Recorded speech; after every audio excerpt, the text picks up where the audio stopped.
जो मिनट जो सेकंड जहां आपको मरना है वहीं मरना है। जो मिनट जो सेकंड जिस समय तुम्हारे शरीर को दंड मिलना है वही मिलना है, ये पहले से निश्चित हो चुका है। भगवान क्यों बचाएंगे? आपने भगवान को पुकारा क्या? आपने भगवान का भजन किया क्या? आपने भगवान की आराधना की क्या? क्यों बचाएंगे? पूरे संसार को छूट दे रखी है। तुम चाहे पाप करो चाहे पुण्य करो, अपने कर्म का फल भोगो या भजन करके भगवान को प्राप्त कर लो, पूरी स्वतंत्रता दे रखी है। अब जो कर्म करोगे वैसा दंड आपको भोगना पड़ेगा। अच्छे कर्म करोगे अच्छा फल मिलेगा, बुरे कर्म करोगे बुरा फल मिलेगा। भगवान को भजो और भगवान की शरण में हो जाओ, फिर भगवान जिम्मेदारी ले लेते हैं। देखो, भगवान बहुत बड़े हैं, बहुत गंभीर हैं, अगाध समुद्र हैं।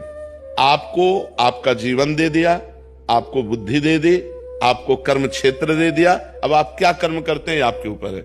जैसे बाप ने आपको बीज दे दिए 50 प्रकार के और खेती दे दी। अब आप बम्बूल बोओगे तो दाग छुआरा थोड़ी खाओगे। आप बम्बूल बोओगे तो कांटे ही लगेंगे आपको। तो आप इस कर्म क्षेत्र में पाप कर्म कर रहे हैं। मुर्गा मुर्गी खाना, भ्रूण हत्या करना, पाप आचरण करना, व्यभिचार करना, और जब इनका फल आएगा तब कहोगे देखो बहुत अच्छा आदमी था और उसको ये दंड मिला। आज अच्छा है लेकिन कल उसने पाप कर्म किए तो उसको भोगना पड़ेगा कि नहीं भोगना पड़ेगा?